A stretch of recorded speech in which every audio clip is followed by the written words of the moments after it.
Got a bunch of Jeep parts left here by the garage. Let's see what we got. I'm about to change the leaf springs on a Jeep XJ, so it's really not that hard as long as you take your time and follow some crucial steps. And I'm going to show you what I did, so hopefully it helps.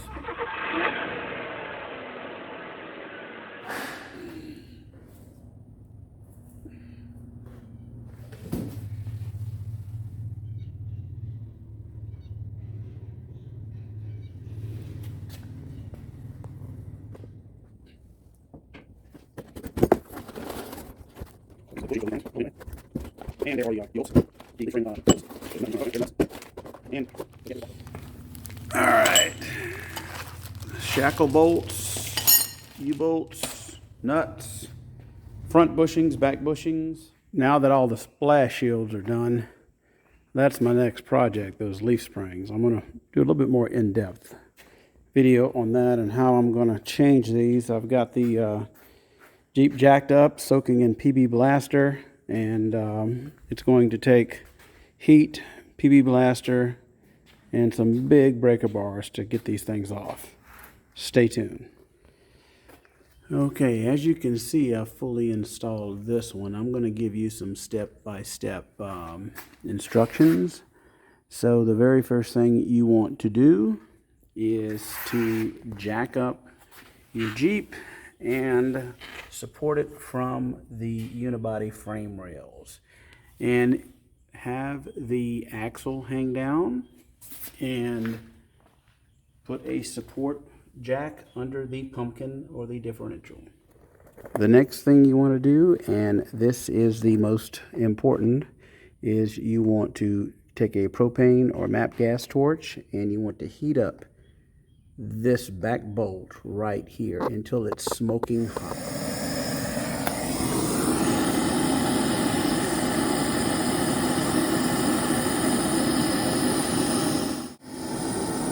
It is getting so hot, it is melting the rubber that is around the bolt in that bushing, and it is also melting the Loctite that was put on there from the factory. You can tell it's getting real hot because it is melting the rubber that is around the bolt. And I also sprayed PB Blaster on here 2 to 3 days prior to starting this project. And then get you a 21mm socket and on a 1/2 inch and whale away.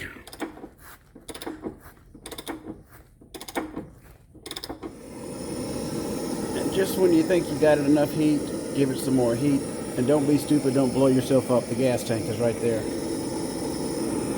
I've got it so hot it caught the rubber bushing on fire. Then it just kind of becomes easy work. You can tell it's working. See how the bolt is backing out, and so we did not pop the nut that's in the uniframe.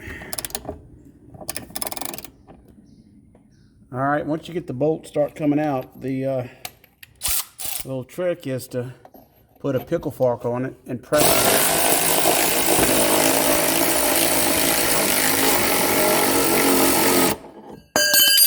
And you can get it out just like that. All right, here's that upper shackle bolt, and I bought some new factory bolts, and you can see it came with factory Loctite on it. So that is why you have to heat these things up for 3 reasons. First is the Loctite. Second is because it is seized to that old crusty bushing up in there, and that helps loosen it. And third, because of the nut that's up in the uniframe rail there too. So a couple of days prior to this, I sprayed PB Blaster all up in there, all up in these holes. And I even put a bore scope in the hole to make sure that I was getting the end of that thread. All right, so this back bolt here, right there, I got a bore scope in here, and that's the end of it inside of the frame rail. So there's 2 pieces of metal. You can barely see the nut that is welded onto the frame rail, so that's what you need to try not to break. So, in the way that I got to the frame rail with this bore scope, I just went that way, all the way to the back of this. Now this particular bolt has some pros and cons. The pro is you got a little notch right here. You can actually get an impact to it. But the con is this was the toughest. I mean, I had to get a cheetah bar, and you might see me have to do it on this one on the other side. But I would be real careful with this one. You do not want to break that nut off if at all possible. So I'm going to superheat this bolt up and we'll see what we've got.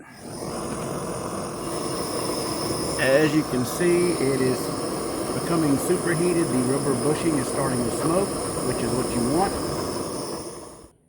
Okay, for my setup for this front bolt, I've got a 21mm socket, a long 1/2-inch extension, and a Harbor Freight ratcheting breaker bar, and a cheater pipe. And look what I have to do.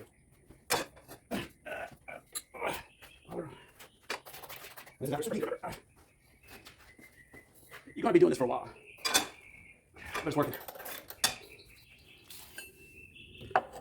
So yes, it takes a while. Keep working. When you're pulling this out, again, I use this pickle fork to put pressure on it. So like this. So I was pulling back on the pickle fork while I was turning it, and therefore it helped it come out. So front's out, back's out. Now the next thing we need to do is take these U-bolt bolts off, and we also need to take the shock bolt here. Take the shock off so that it allows the axle to drop down. Okay, so make sure you take the shock bolt, put these back so I don't lose them, and then we are going to take these U-bolts off.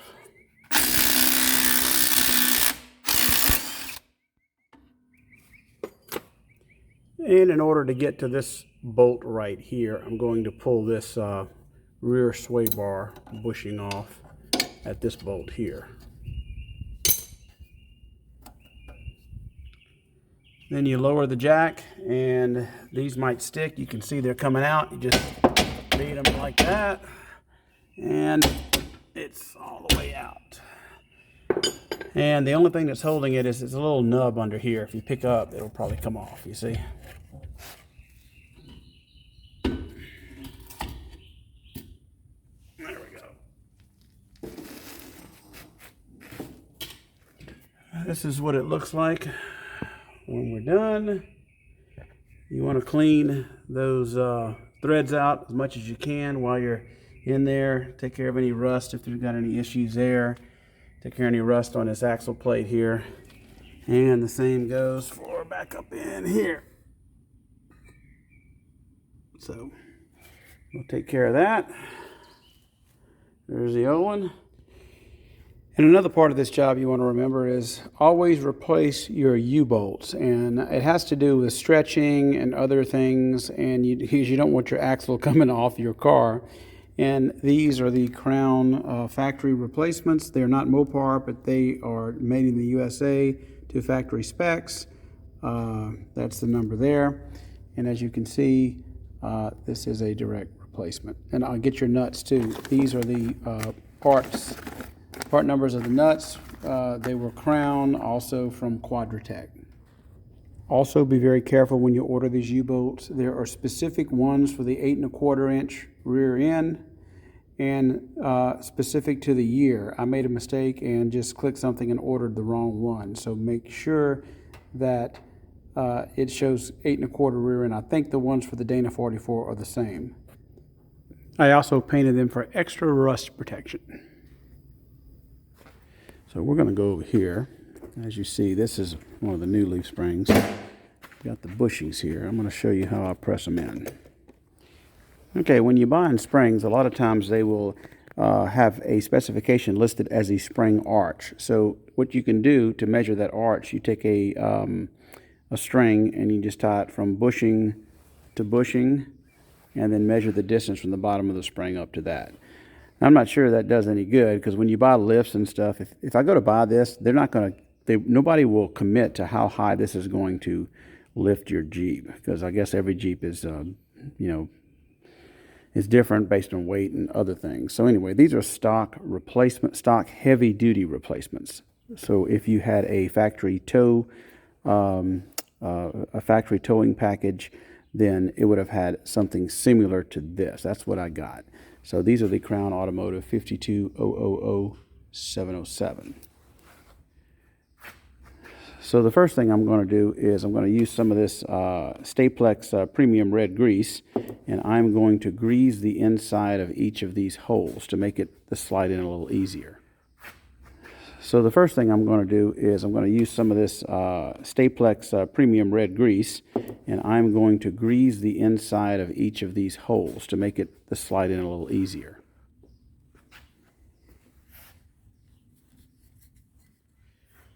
And these are the bushings. There's the part numbers there. So this small bushing here obviously goes here, and the large one goes here. So I'm going to use this old Harbor Freight shop press and these little adapters, which I got out of this, I think it's a Harbor Freight kit, this front wheel bearing adapter kit from Maddox. I think that's Harbor Freight. Can't remember though. So this is the setup, and it works really good. Okay, that bushing is now perfectly pressed in onto the small one. So once you get the bushings in, the next thing you got to do is you got to install this. So this is going to require nut, bolt right through here like that, and it's always a good idea to grease or put anti-seize on the bolt that goes through these.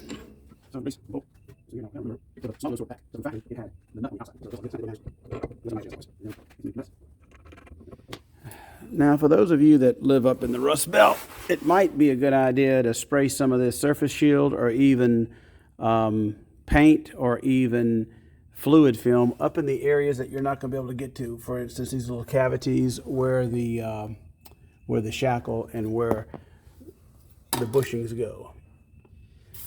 Now, I bought new factory bolts to go up into the frame. As you can see, it even comes with the factory Loctite on it. So this Loctite stuff right here is what makes them so hard to get out. That's why you got to use a torch. Goes up in there like that. And installation is as simple as just screwing your bolt back in and put a little grease on it where it goes into the rubber bushing. And the back one is the same, except you just got to line up the shackle there. Put the bolt right through it. Again, I'm going to put a little grease right here.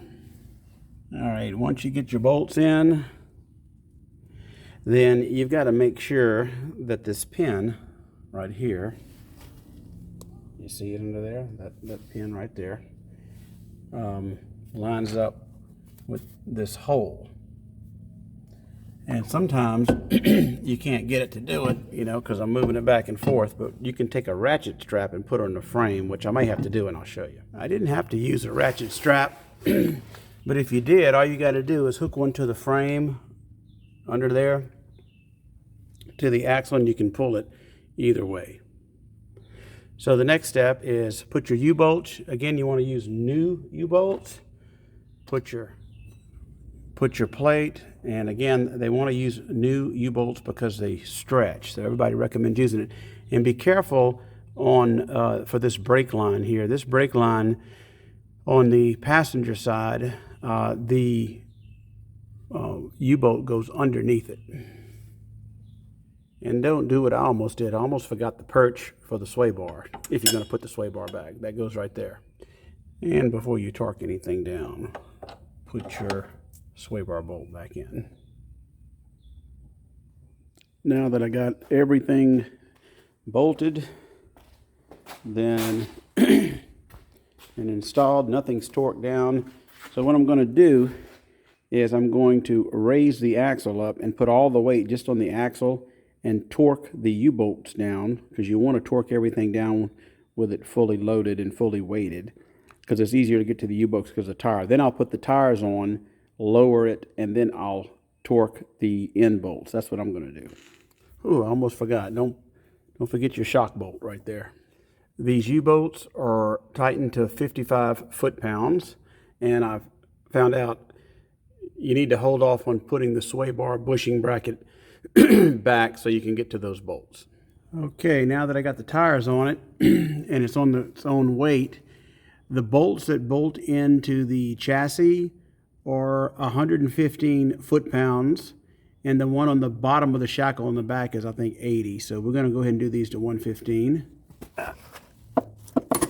Now it's the same for this back shackle up here. So this one is 115 and this one is 80. And of course, always torque your lug nuts to the proper specification. I believe these are 100 foot-pounds. And when you are done with the job, you might want to check out this Dabadoo hand cleaner. It's some of the best hand cleaner I've ever used. The good folks at Napa gave me this and to try out. And so I did. It looks like it's made in Louisiana, Araby, Louisiana. So you might want to go to their website and check it out. Very good stuff. So here's the final stance with the leaf springs installed. As you can see, it's pretty much stock height. It does not sag in the back. So I'm satisfied. Hopefully it will not sag when I load it down. Well, I hope this video gives you some tips and tricks on changing the old leaf springs on the XJ. So y'all have a great weekend.